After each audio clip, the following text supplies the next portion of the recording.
اس وقت یشوا نے روبنیوں اور جدیوں اور منسی کے آدھے قبیلہ کو بلا کر ان سے کہا کہ سب کچھ جو خداوند کے بندہ موسیٰ نے تم کو فرمایا تم نے مانا، اور جو کچھ میں نے تم کو حکم دیا اس میں تم نے میری بات مانی۔ تم نے اپنے بھائیوں کو اس مدت میں آج کے دن تک نہیں چھوڑا، بلکہ خداوند اپنے خدا کے حکم کی تاکید پر عمل کیا۔ اور اب خداوند تمہارے خدا نے تمہارے بھائیوں کو جیسا اس نے ان سے کہا تھا آرام بخشا ہے، سو تم اب لوٹ کر اپنے اپنے ڈیرے کو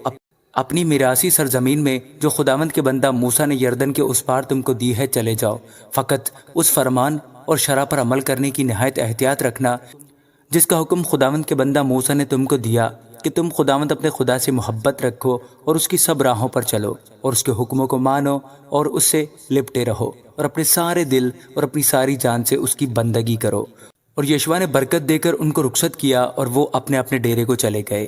منسی کے آدھے قبیلہ کو تو موسیٰ نے بسن میں میراث دی تھی، لیکن اس کے دوسرے آدھے کو یشوا نے ان کے بھائیوں کے درمیان یردن کے اس پار مغرب کی طرف حصہ دیا۔ اور جب یشوا نے ان کو رخصت کیا کہ اپنے اپنے ڈیرے کو جائیں، تو ان کو بھی برکت دے کر ان سے کہا کہ بڑی دولت اور بہت سے چپائے اور چاندی اور سونا اور پیتل اور لوہا اور بہت سی پوشاک لے کر تم اپنے اپنے ڈیرے کو لوٹو اور اپنے دشمنوں کے مال غنیمت کو اپنے بھائیوں کے ساتھ بانٹ لو۔ تب بنی روبن اور بنی جد اور منسی کا آدھا قبیلہ لوٹے، اور وہ بنی اسرائیل کے پاس سے سیلا سے جو ملک کنعان میں ہے روانہ ہوئے، تاکہ وہ اپنے میراثی ملک جلعاد کو لوٹ جائیں، جس کے مالک وہ خداوند کے اس حکم کے مطابق ہوئے تھے جو اس نے موسیٰ کی معرفت دیا تھا۔ اور جب وہ یردن کے پاس کے اس مقام میں پہنچے جو ملک کنعان میں ہے، تو بنی روبن اور بنی جد اور منسی کے آدھے قبیلہ نے وہاں یردن کے پاس ایک مذبح جو دیکھنے میں بڑا مذبح تھا بنایا۔ اور بنی اسرائیل کے سننے میں آیا کہ دیکھو، بنی روبن اور بنی جد اور منسی کے آدھے قبیلہ نے ملک کنعان کے سامنے یردن کے گرد کے مقام میں اس رخ پر جو بنی اسرائیل کا ہے ایک مذبح بنایا ہے۔ جب بنی اسرائیل نے یہ سنا تو بنی اسرائیل کی ساری جماعت سیلا میں فراہم ہوئی تاکہ ان پر چڑھ جائے اور لڑے۔ اور بنی روبن نے الیعزر کاہن کے بیٹے فنہاس کو بنی روبن اور بنی جد اور منسی کے آدھے قبیلہ کے پاس جو ملک جلاد میں تھے بھیجا، اور بنی اسرائیل کے قبیلوں سے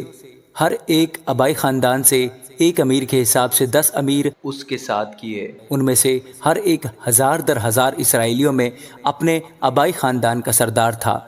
سو وہ بنی روبن اور بنی جد اور منسی کے آدھے قبیلہ کے پاس ملک جلاد میں آئے اور ان سے کہا کہ خداوند کی ساری جماعت یہ کہتی ہے کہ تم نے اسرائیل کے خدا سے یہ کیا سرکشی کی کہ آج کے دن خداوند کی پیروی سے برگشتہ ہو کر اپنے لیے ایک مذبح بنایا، اور آج کے دن تم خداوند سے باغی ہو گئے۔ کیا ہمارے لیے فغور کی بدکاری کچھ کم تھی جس سے ہم آج کے دن تک پاک نہیں ہوئے؟ اگرچہ خداوند کی جماعت میں وبا بھی آئی کہ تم آج کے دن خداوند کی پیروی سے برگشتہ ہوتے ہو، اور چونکہ تم آج خداوند سے باغی ہوتے ہو، اس لیے کل یہ ہوگا کہ اسرائیل کی ساری جماعت پر اس کا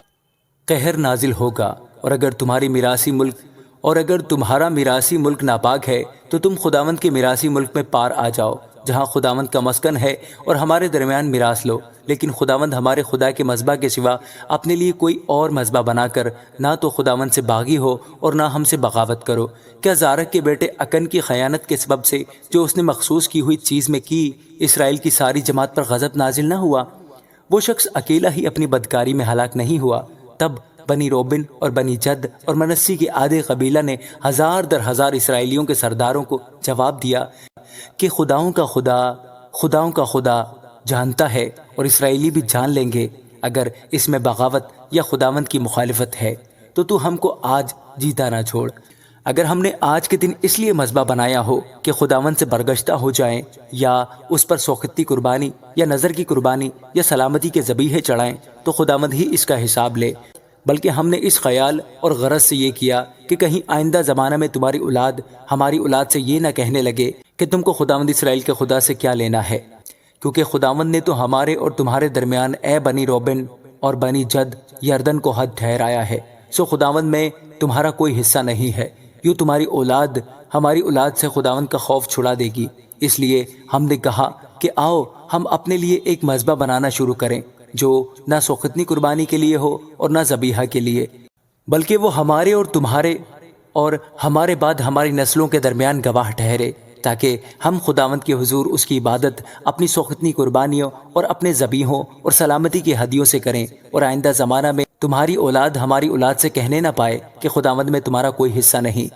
اس لیے ہم نے کہا کہ جب وہ ہم سے یا ہماری اولاد سے آئندہ زمانہ میں یوں کہیں گے تو ہم ان کو جواب دیں گے کہ دیکھو خداوند کے مذبح کا نمونہ جسے ہمارے باپ دادا نے بنایا، یہ نہ سوختنی قربانی کے لیے ہے نہ ذبیحہ کے لیے، بلکہ یہ ہمارے اور تمہارے درمیان گواہ ہے۔ خدا نہ کرے کہ ہم خداوند سے باغی ہوں اور آج خداوند کی پیروی سے برگشتہ ہو کر خداوند اپنے خدا کے مذبح کے سوا جو اس کے خیمہ کے سامنے ہے سوختنی قربانی اور نظر کی قربانی اور ذبیحہ کے لیے کوئی مذبح بنائے۔ جب فنہاس کاہن اور جماعت کے امیروں یعنی ہزار در ہزار اسرائیلیوں کے سرداروں نے جو اس کے ساتھ آئے تھے یہ باتیں سنی جو بنی روبن اور بنی جد اور بنی منسی نے کہیں تو وہ بہت خوش ہوئے۔ تب الیعزر کے بیٹے فنہاس کاہن نے